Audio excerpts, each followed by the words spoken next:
Namaskaram and welcome to Spurti India News. Today, we bring you the latest in tech news updates. నమస్తే, మీరు చూస్తున్నారు స్ఫూర్తి India news.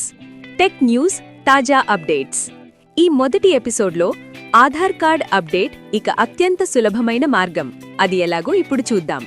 Let's watch to స్ఫూర్తి India tech news updates. Aadhaar update ఇక ఇంటి నుంచే సులభం. UIDAI కొత్త మొబైల్ యాప్ను ప్రారంభించడానికి సిద్ధం చేసింది ఆ సంస్థ. పేరు, చిరునామా, మొబైల్ నంబర్ మార్పులు, ఇంటర్నెట్ ద్వారా QR కోడ్ ఆధారిత డిజిటల్ ఆధార్ సౌకర్యంతో ప్రజలకు ఆధార్ కార్డులో మార్పులు చేసుకోవడాన్ని సులభతరం చేయడానికి కేంద్ర ప్రభుత్వం కీలక చర్యలు చేపట్టింది. ఇప్పటికే ఆధార్ అప్డేట్ కోసం కేంద్రాలకు వెళ్లి లైను ఎదుర్కోవలసి ఉండేది. కానీ త్వరలో భారత విశిష్ట గుర్తింపు ప్రాధికార సంస్థ UIDAI కొత్త మొబైల్ అప్లికేషన్ను ప్రారంభించనుంది. దీని ద్వారా ఆధార్ మార్పులు పూర్తిగా ఇంటి నుంచి ఆన్లైన్లో చేసుకోవచ్చు. ఈ యాప్ ద్వారా పేరు, చిరునామా, మొబైల్ నంబర్ వంటి కీలక వివరాల్లో మార్పులు చేసుకోవచ్చు. UIDAI ప్రత్యేకంగా రూపొందించిన సెల్ఫ్ సర్వీస్ అప్డేట్ పోర్టల్ ద్వారా వినియోగదారులు ప్రత్యక్షంగా మార్పులు నమోదు చేయవచ్చు.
వేగంగా అప్డేట్ చేసుకోవడానికి ఈ యాప్ ప్రత్యేకంగా రూపొందించబడింది.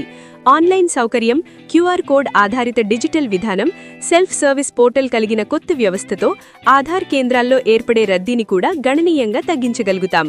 ప్రజలు త్వరలో తమ మొబైల్లో UIDAI యాప్ను డౌన్లోడ్ చేసి ఆధార్ మార్పుల కోసం నేరుగా రిజిస్టర్ చేయగలరు.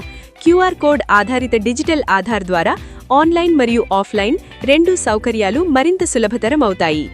కొత్త UIDAI మొబైల్ యాప్ మరియు సెల్ఫ్ సర్వీస్ పోర్టల్ ప్రారంభంతో ఆధార్ మార్పులు ఇక ఏదైనా భౌతిక కేంద్రానికి వెళ్లకుండానే ఇంటి నుంచి చేసుకోవచ్చు. ఇది ప్రజల సమయం, ఖర్చు రెండింటినీ ఆదా చేస్తూ ఆధార్ భద్రతను మరింత పెంపొందించడానికి కీలకంగా మారనుంది. ప్రభుత్వం టెక్నాలజీ పరిజ్ఞానంతో ప్రజల కోసం సేవలను మరింత సమర్థవంతం చేయడానికి సదా ప్రయత్నిస్తూనే ఉందని UIDAI అధికారులు తెలిపారు. ఇది ఆధార్ అప్డేట్స్కు సంబంధించిన వివరాలు. మరో టెక్ న్యూస్లో మరో కొత్త అంశంతో మళ్ళీ కలుద్దాం. Stay tuned. స్ఫూర్తి ఇండియా న్యూస్. ఇది సామాన్యుడి చేతిలో అస్త్రం. మన ఛానల్ను సబ్స్క్రైబ్ చేయడం మర్చిపోవద్దు.